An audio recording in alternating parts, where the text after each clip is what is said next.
Hi friends, welcome back. तो friends, Sunday के एक नए टेक क्यू&ए वीडियो में फिर से आपका बहुत बहुत स्वागत है। आज है संडे और संडे के इस वीडियो में मैं आप लोगों के कुछ इंटरेस्टिंग क्वेश्चंस के आंसर देता हूं, आपके कुछ डाउट्स क्लियर करने की कोशिश करता हूं। तो चलिए करते हैं आज के क्वेश्चन आंसर शुरू। तो पहला क्वेश्चन यहाँ पर लेते हैं गोपाल भट्ट जी का। ये लिखते हैं, कृपया 3D पिक्चर को प्रोजेक्टर पर कैसे चलाएं, वह क्या 3D टीवी आता है, तो कौन सा टीवी आता है बताने की कृपा करें। गोपाल भट्ट जी, 3D टीवी पहले आया करते थे, काफ़ी टाइम पहले 2012, 13, 14, 15 तक मिल रहे थे। 2014 में मैंने भी 3D टीवी परचेज़ किया था, लेकिन 2015-16 में 3D टीवी आना बिल्कुल बंद हो गए क्योंकि 3D कंटेंट अवेलेबल ही नहीं था। बहुत छोटी मोटी क्लिप ही यूट्यूब पर मिल पाया करती थी और उनको देखने से कोई फ़ायदा नहीं होता था। 15-20 अप्रॉक्स में क्लिप थी, उनको भी आप कितनी बार देखेंगे। तो इसीलिए जो 3D टीवी थे वो मार्केट में आना बंद हो गए क्योंकि वो सक्सेस नहीं हो पाए। आप प्रोजेक्टर पर 3D वीडियोस कैसे चलाएं, तो देखिए प्रोजेक्टर पर 3D वीडियोस ऐसे चला नहीं पाएंगे जब तक कि प्रोजेक्टर 3D वीडियो सपोर्ट ना करता हो। तो कुछ स्पेशल प्रोजेक्टर आते हैं जो कि नॉर्मल वीडियो भी सपोर्ट करते हैं और 3D वीडियो भी सपोर्ट करते हैं, लेकिन वो काफ़ी ज़्यादा महंगे आते हैं। और बजट कैटेगरी में जितने भी प्रोजेक्टर आते हैं तो उनके साथ में कुछ के साथ में एक रेड एंड ब्लू कलर का 3D ग्लास मिलता है। तो वो कुछ नहीं होता, रेड एंड ब्लू कलर की उसमें एक पॉलीथीन टाइप लगी हुई रहती है, एक्सरे टाइप की, जैसे एक्सरे होता है उतनी मोटी एक फिल्म होती है। तो उससे उतना अच्छा 3D इफेक्ट नहीं आ पाता है। अब मैंने ये 3D वीडियो प्ले करके दिखाया था LG के टीवी में। तो एक 3D डाइम करके एक ऐप आया करती थी, तो प्ले स्टोर पर अवेलेबल नहीं थी, गूगल से डाउनलोड करके मैंने ये वीडियो बनाया था। हालांकि बहुत मामूली सा ही इफेक्ट दिख रहा था, उतना अच्छा 3D का इफेक्ट नहीं आ रहा था जितना कि 3D टीवी मेरे पास में पहले जब हुआ करता था उसमें जो 3D एक्सपीरियंस था वैसा तो इसमें नहीं मिल रहा था। ऐसे ही बहुत सारे प्रोजेक्टर मार्केट में आ रहे हैं जो कि वो रेड एंड ब्लू फिल्म वाला एक ग्लास प्रोवाइड करते हैं कि आप उनके प्रोजेक्टर में 3D वीडियोस देख सकते हैं, लेकिन वो उतना अच्छा इफेक्ट नहीं आता है। तो फिलहाल तो देखिए नॉर्मल LED टीवी पे या फिर नॉर्मल प्रोजेक्टर पे 3D वीडियोस नहीं चला सकते हैं। नेक्स्ट क्वेश्चन लेते हैं मंथन शाह जी का। ये लिखते हैं, सर क्या इस प्रोजेक्टर में बार बार डस्ट क्लीन करने का इशू आता है, क्योंकि मैंने सुना है कि इस प्रोजेक्टर में कुछ ही दिनों में बार बार डस्ट का इशू आता है। तो क्या मुझे डस्ट क्लीन करने की ज़रूरत पड़ेगी कुछ ही दिनों में या कुछ हफ्तों में। तो ये यहाँ पर पूछ रहा है पिक्सपैक रे गोल्ड प्रोजेक्टर के बारे में, क्या इसमें डस्ट का इशू आता है, डस्ट को क्लीन करने की ज़रूरत पड़ती है, क्योंकि इन्होंने कहीं से ऐसा सुना है कि कुछ ही दिनों में इसमें डस्ट का इशू आ जाता है और बार बार वो आता रहता है। देखिए ये projector fully sealed optical engine के साथ आता है, तो इसमें डस्ट जाने के चांसेस बहुत ही कम हैं। इसमें कोई डस्ट फिल्टर भी नहीं दिया गया है, जैसे कि और प्रोजेक्टर आप देखेंगे तो बाहर की साइड में ही एक डस्ट फिल्टर रहता है, उसको आप निकाल के क्लीन कर सकते हैं, वो डस्ट को अंदर जाने से रोकता है। लेकिन इस प्रोजेक्टर में ऐसा नहीं है। अब ये प्रोजेक्टर मैं 7 अक्टूबर 2025 से यूज़ कर रहा हूँ, तो अप्रॉक्स 2 मंथ यहाँ पे होने वाले हैं। तो इस प्रोजेक्टर में मुझे तो ऐसा डस्ट का इशू अभी तक नहीं आया है और फुल्ली सील्ड ऑप्टिकल इंजन के साथ आता है। तो डस्ट इसमें आएगी क्योंकि इसमें फ़ैन चलता है, थोड़ी बहुत तो वो एयर शक बाहर से करता ही है। थोड़ी बहुत क्या, बाहर से ही एयर इनटेक होती है और फिर दूसरी साइड से वो बाहर निकलती है, जो लैंप वगैरह है, जो उसके कंपोनेंट्स लगे हुए हैं उसको कूल करते हुए। तो थोड़ा बहुत डस्ट तो जाएगा ही, लेकिन उतना नहीं जाएगा जितना कि दूसरे प्रोजेक्टर में जाता है। तो इसमें आपको अप्रॉक्स मैं मानकर चलता हूँ कि करीब 1 साल तक इसमें आपको कोई भी डस्ट क्लीन करने की ज़रूरत नहीं पड़ेगी, क्योंकि अगर इसमें बार बार डस्ट जाने के चांसेस होते तो इसमें डेफिनेटली डस्ट फिल्टर दिया गया होता जिसको आप बाहर से ही निकाल के क्लीन कर पाते। नेक्स्ट क्वेश्चन लेते हैं अमन कुमार जी का। ये लिखते हैं, 3D मूवी चलेगा क्या सर प्लीज़। तो ये पूछ रहा है पिक्सपैक रे गोल्ड प्रोजेक्टर के बारे में, क्या इसमें 3D मूवी चलेगा। देखिए जो 3D मूवीज़ की क्लिप आती हैं तो वो साइड बाय साइड होती हैं, यानी कि एक ही स्क्रीन पे आपको दो विंडो नज़र आती हैं। तो एक तो साइड बाय साइड आती है, एक अप डाउन में आती है। तो वो एक्चुअल में 3D मूवी होते हैं। तो जो 3D टीवी होते हैं या फिर जो 3D प्रोजेक्टर होते हैं, तो उसको वो जब आप 3D ऑन करेंगे या वो 3D मूवी को ऑटोमेटिक डिटेक्ट भी कर लेते हैं और उसको वो सिंगल जो विंडो नज़र आ रही है उसको सिंगल बना देते हैं और थोड़ा सा ओवरले एक दूसरे को करते हैं, वो जिससे 3D इफेक्ट हमें मूवी में दिखाई देता है। तो ये जो प्रोजेक्टर है तो ये 2D मूवी ही प्ले कर पाएंगे, 3D मूवी जो साइड बाय साइड वाली होती हैं वो ये प्ले नहीं कर पाएंगे और उसमें आपको कोई भी ऐसा 3D का इफेक्ट नज़र नहीं आएगा। 3D प्रोजेक्टर जो आते हैं वो स्पेशली 3D प्रोजेक्टर होते हैं, 4K भी सपोर्ट करते हैं और वो काफ़ी महंगे भी आते हैं, जैसे BenQ के हैं, एप्सन के आ सकते हैं, ऑप्टिमा के आते हैं। तो इस प्रोजेक्टर में तो 3D वीडियोस आप नहीं चला पाएंगे। नेक्स्ट क्वेश्चन लेते हैं GTK किंग का। ये लिखते हैं कि सर मेरा ये सवाल है, फिटस्पार्क सिनेमिक प्रोजेक्टर ब्रांड ये बोलती है कि वो लोग सोनी से इंस्पायर होकर प्रोजेक्टर बनाते हैं, तो क्या उनके 900 NC लूमेंस, जेटको, वेम्बो, ई-गेट, पिक्सपैक इन सारे ब्रांड के NC लूमेंस के प्रोजेक्टर से बेहतर है और आप इस पर वीडियो बना सकते हो क्या? देखिए आजकल वैसे होता तो यही है, आजकल ज़्यादातर ब्रांड चाहे वो LED TV सेल कर रहे हो या फिर प्रोजेक्टर सेल कर रहे हो, अपने नंबर्स वो कुछ बढ़ा चढ़ा कर ही बताते हैं, कितनी ब्राइटनेस है, कितना कॉन्ट्रास्ट इशू है, वो कुछ ज़्यादा ही आपको बताएंगे, 30-40% तक एक्स्ट्रा वो बताते हैं। और कुछ ब्रांड ऐसे हैं जो एक्चुअल जेन्युइन उनके नंबर्स होते हैं वही वहाँ पर डिस्क्लोज़ करते हैं। अब यहाँ पर ये एक ब्रांड आया है my fit spark cine 100, I think इनका प्रोजेक्टर आया है, तो ये 900 NC लूमेंस की ब्राइटनेस बता रहे हैं। अब ये 900 NC लूमेंस की ब्राइटनेस अगर जेन्युइन है तो ये एनफ है, बहुत ज़्यादा ब्राइटनेस ही हो जाती है, मतलब आपको पिक्चर वगैरह देखने में कोई भी प्रॉब्लम नहीं आएगी, थोड़ी बहुत रूम में आपके लाइट भी आ रही होगी तब भी आपको कोई इशू पिक्चर देखने में नहीं आएगा। 900 NC लूमेंस काफ़ी ज़्यादा ब्राइटनेस होती है। अब यहाँ पर इन्होंने अगर एक्चुअल बताई है, जेन्युइन बताई है तो अच्छी बात है। अब ऐसा तो नहीं है कि दूसरे ब्रांड, जैसे कि दूसरे ब्रांड ने कहा कि उनके प्रोजेक्टर में 2000 NC लूमेंस की ब्राइटनेस है तो वो वहाँ पर ज़्यादा हो, यहाँ पर 900 ना हो, 500 NC लूमेंस हो, तो उन्होंने ज़्यादा बताई है।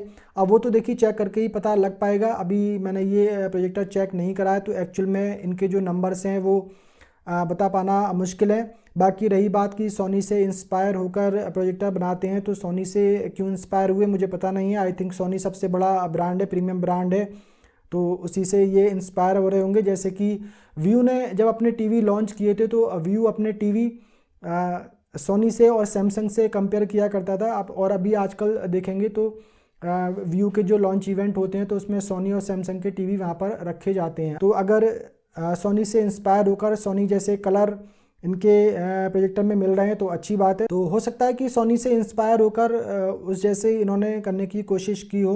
अब एक्चुअल में तो ये तभी पता लग पाएगा जब प्रोजेक्टर ये सामने आएगा। नेक्स्ट क्वेश्चन लेते हैं मोजो इलेक्ट्रिकल का। ये लिखते हैं कि अभी भी इंडिया में मिलता है पर मैं नहीं बताऊंगा, मैं भी मंगाया था फ्लिपकार्ट से, रेनकोट का कपड़ा दिया और वापस कर दिया, फिर मैंने एक जगह से 100 इंच का लॉटरी खेला और लॉटरी लग गया, लॉटरी ये कि नॉन रिटर्नेबल था। तो यहाँ पर इनकी बात ये समझ में नहीं आई। वैसे ये बात कर रहे हैं रिफ्लेक्टिव एलआर स्क्रीन के बारे में। मैंने एक वीडियो बनाया था कि आजकल जो लोग रिफ्लेक्टिव एलआर स्क्रीन परचेज़ कर रहे हैं तो एक रेनकोट टाइप का, एक जैसे कि बाइक के बॉडी कवर होते हैं, कार के बॉडी कवर होते हैं, उस टाइप की फैब्रिक भेजी जा रही है। पहले जो रिफ्लेक्टिव एलआर स्क्रीन की फैब्रिक आती थी वो अब नहीं दी जा रही है। तो उसी वीडियो पे इनका ये कमेंट आया है, इन्होंने कहीं से परचेज़ की है और ये कह रहे हैं मैं अब नहीं बताऊँगा। भाई क्यों नहीं बताओगे, बता दो कहाँ से आपने परचेज़ किए ताकि दूसरे लोग जो परचेज़ करना चाहते हैं उनका फ़ायदा हो जाएगा। अब आपको छुपा के यहाँ पर क्या मिलेगा मुझे समझ में नहीं आया। नेक्स्ट यहाँ पे क्वेश्चन लेते हैं मैक्स रैन का। ये लिखते हैं कि रिफ्लेक्टिव स्क्रीन को टीवी के लिए यूज़ कर सकते हैं। देखिए टीवी के लिए यूज़ करने से पर्पज़ आपका क्या है मैं समझ नहीं पाया। कि आप छोटी स्क्रीन परचेज़ करना चाहते हैं लाइक 55 इंच, 60 इंच, 75 इंच, इतनी बड़ी स्क्रीन अगर आप रिफ्लेक्टिव एलआर स्क्रीन की परचेज़ करेंगे और टीवी की तरह उसे आप देखना चाहेंगे तो आपकी आंखों पे काफ़ी ज़्यादा उसका स्ट्रेन पड़ सकता है, क्योंकि काफ़ी ज़्यादा ब्राइटनेस उसमें हो जाती है और पास से आप अगर देखेंगे तो आपको काफ़ी प्रॉब्लम हो सकती है। 55 इंच, 60 इंच की स्क्रीन अगर आप बनाएंगे, 75 इंच की स्क्रीन बनाएंगे तो आपको थोड़ा सा दूर बैठकर अगर देखेंगे 8 फीट, 9 फीट, 10 फीट तो आपको थोड़ा सा बेटर रहेगा, और थोड़ा सा साइड में होकर देखेंगे तो यूज़ तो कर सकते हैं, ऐसी कोई प्रॉब्लम वाली बात नहीं है। आई थिंक आप टीवी की जगह रिफ्लेक्टिव एलआर स्क्रीन परचेज़ करने का सोच रहे होंगे। मैं प्रॉपर आपका क्वेश्चन यहाँ पे समझ नहीं पाया। एक बार फिर से अगर आप क्वेश्चन दोबारा क्लियर करके लिखेंगे तो डेफिनेटली मैं उसका बेटर आंसर कर पाऊंगा। नेक्स्ट क्वेश्चन लेते हैं जीजे पबजी गेमिंग का। ये लिखते हैं कि अंडर 30K में बेस्ट कौन सा प्रोजेक्टर रहेगा, पिक्सपैक का या कोई और? अंडर 30K में आप पिक्सपैक रे गोल्ड परचेज़ कर सकते हैं, बहुत ही बढ़िया प्रोजेक्टर है। और इसके अलावा आप बोर्सो अल्टीमा जेन 4 परचेज़ कर सकते हैं, वो भी एक काफ़ी बढ़िया प्रोजेक्टर है। तो अंडर 30K में ये दो काफ़ी बढ़िया प्रोजेक्टर हैं जो कि इस टाइम आप परचेज़ कर सकते हैं। नेक्स्ट यहाँ पे क्वेश्चन लेते हैं अरुण कुशवाहा जी का। ये लिखते हैं कि सर 133 इंच स्क्रीन अगर बाई करते हैं तो कितना दूर सीटिंग करना पड़ेगा जिससे अच्छा व्यू मिले? देखिए 133 इंच की स्क्रीन अगर आप परचेज़ करते हैं तो कम से कम 12 फीट का डिस्टेंस तो आपके पास में होना ही चाहिए। इससे अगर थोड़ा सा ज़्यादा होगा 14 फीट, 15 फीट, 16 फीट तो और ज़्यादा बेटर है, लेकिन कम से कम 12 फीट तो होना ही चाहिए। इससे कम अगर होगा तो फिर व्यू आपको फिर अच्छा नज़र नहीं आएगा, आपको हो सकता है कि पिक्सल भी स्क्रीन पे नज़र आए। अब जैसे कि मैंने 133 इंच की स्क्रीन लगाई हुई है, 135 इंच की स्क्रीन ही वैसे ही मानी जाती है, और मैं यहाँ पर 14 फीट के डिस्टेंस से देखता हूँ तो मुझे कोई भी इशू इसमें नहीं आता है। हालांकि 14 फीट कम है, 15 फीट 16 फीट ज़रूर होना चाहिए, लेकिन अब स्पेस ही इतना है तो क्या कर सकते हैं। तो कम से कम देखिए 12 फीट तो होना ही चाहिए 130 इंच की स्क्रीन के लिए। नेक्स्ट यहाँ पे क्वेश्चन लेते हैं प्रवीण सिंह जी का। ये लिखते हैं कि भाई 32 इंची टीवी ना लेकर प्रोजेक्टर ले सकते हैं, बजट वाला पोर्टेबल वाला, बोलो भाई जी। देखिए 32 इंच टीवी की जगह अगर आप प्रोजेक्टर परचेज करना चाहते हैं तो डेफिनेटली आप परचेज कर सकते हैं। 32 इंच टीवी अगर आप परचेज करेंगे तो अप्रॉक्स 10,000 रुपीज़ में तो वो आएगा ही। तो 10,000 रुपीज़ की रेंज में काफ़ी बढ़िया प्रोजेक्टर है, वो आप परचेज कर सकते हैं, और उसके थ्रू आप 40 इंच 50 इंच 60 इंच की स्क्रीन देख सकते हैं, जिसमें आपको एलईडी टीवी की ऑलमोस्ट एलईडी टीवी की तरह ही पिक्चर क्वालिटी मिल जाएगी, क्योंकि प्रोजेक्टर को जितना दूर रखते हैं उतनी ही ब्राइटनेस का लॉस हो जाता है। प्रोजेक्टर जितना पास होगा, जितनी छोटी स्क्रीन आप बनाएंगे उतनी ही बढ़िया पिक्चर क्वालिटी आपको मिलेगी। तो 32 इंच टीवी ना लेकर आप प्रोजेक्टर परचेज कर सकते हैं। अब देखिए कुछ प्रोजेक्टर ऐसे आ रहे हैं जो कि 2000 3000 4000 रुपीज़ में पोर्टेबल प्रोजेक्टर मिल रहे हैं, तो वो आप परचेज ना करें, क्योंकि वो यूज एंड थ्रो वाले प्रोजेक्टर हैं। अगर एक बार ख़राब हो गए तो उनको रिपेयर करना काफ़ी मुश्किल होगा। दूसरा, उसमें डस्ट वगैरह अगर आ जाएगी तो उसको क्लीन करना भी आपके लिए ईजिली नहीं होगा, क्योंकि बहुत ही छोटे छोटे उसके कंपोनेंट्स होते हैं और बहुत ही उसको कंजेस्टेड करके फिट किया हुआ होता है। उसको अगर आप खोल के उसको रिपेयर करने की कोशिश करेंगे तो हो सकता है कि एक पार्ट्स आप ठीक करें और दूसरा उसमें ख़राब हो जाए। तो जो बहुत छोटे छोटे पोर्टेबल प्रोजेक्टर आ रहे हैं वो आप परचेज़ ना करें। 32 इंच टीवी की कॉस्ट वाला ही कोई एक प्रोजेक्टर परचेज कर लें, वो डेफिनेटली आपके लिए बढ़िया रहेगा। नेक्स्ट क्वेश्चन लेते हैं प्रशांत पसल जी का। ये लिखते हैं कि दिल्ली में 98 इंच वेवओएस 4K टीवी 95,000 रुपीज़ में दे रहे हैं, क्या ये टीवी लेना चाहिए? कोई 100 इंच ब्रांडेड टीवी बताइए 1.5 लाख। देखिए दिल्ली के मार्केट में, चांदनी चौक मार्केट में, करोल बाग में वेवओएस के काफ़ी सारे टीवी मॉडल मिल जाते हैं। 32 इंच 43 इंच 50 इंच और वहाँ पर 98 इंच के मॉडल भी बेचे जा रहे हैं। ये सभी असेंबल टीवी हैं। इनमें एलजी का वेवओएस जो ऑपरेटिंग सिस्टम है, जो कि एलजी ने उसको दूसरे ब्रांड को लाइसेंस देना शुरू कर दिया था आई थिंक 2022 से। तो ये वही सॉफ्टवेयर यूज़ करके उसको वेवओएस टीवी बताकर, एलजी का टीवी बताकर सेल करते हैं कि इसमें एलजी का पैनल है, इस एलजी का मदरबोर्ड है, इस टाइप से बोलते हैं। अब देखिए 98 इंच का टीवी अगर आप ये परचेज़ कर लेंगे 95,000 रुपीज़ में, बाई चांस अगर वो टीवी का पैनल डैमेज हो जाता है या फिर वो ख़राब हो जाता है तो आपको उसके रिप्लेसमेंट पैनल का मिलेगा ही नहीं। दूसरी, इसकी सर्विस आपको नहीं मिलेगी।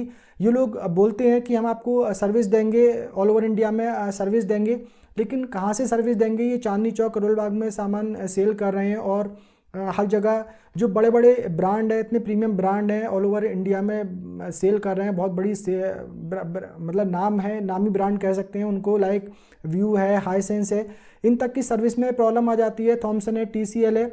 अब ये लोग जो असेंबल टीवी सेल कर रहे हैं तो ये कैसे सर्विस प्रोवाइड कराएंगे? तो ये सिर्फ आपको बेवकूफ़ ही बनाएंगे। और दूसरा, 98 इंच टीवी तो मैं आपको कह रहा हूँ कि अगर 50,000 रुपीज़ में भी मिल रहा है, 30,000 रुपीज़ में भी मिल रहा है तो आप परचेज़ ना करें। उसकी कोई भी गारंटी नहीं है कि वो कितने दिन चलेगा। ये सभी असेंबल टीवी हैं, चाइना से इनके सभी पार्ट्स लाकर और यहाँ पर उन्हें असेंबल किया जाता है और वेवओएस ऑपरेटिंग सिस्टम उनमें चला दिया जाता है। तो भाई बिल्कुल भी अपने पैसे वेस्ट ना करें। अब 1.5 लाख में अगर आप 100 इंच का ब्रांडेड टीवी परचेज करना चाहते हैं तो वो आई थिंक आपको नहीं मिलेगा।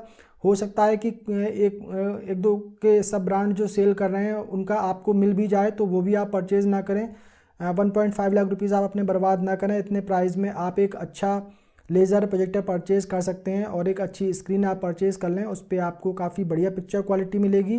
पैनल ख़राब होने का, पैनल डैमेज होने का, पैनल रिप्लेसमेंट का कोई भी इशू इसमें आपको नहीं आएगा। आप 95,000 रुपीज़ तो छोड़ दीजिए, आप इसको 50,000 रुपीज़ में भी परचेज़ ना करें। तो फ्रेंड्स, आज का ही संडे Q&A वीडियो यहीं पर ख़त्म करते हैं। उम्मीद करता हूँ ये वीडियो आप लोगों को पसंद आया होगा। पसंद आया हो तो वीडियो को लाइक कर दीजिए, शेयर कर दीजिए। अगर आपने पहली बार हमारे चैनल पर विजिट किया है, चैनल को सब्सक्राइब कर लीजिए, बेल आइकन को भी प्रेस कर दीजिए। मिलते हैं किसी अगले वीडियो में, तब तक के लिए बाय बाय।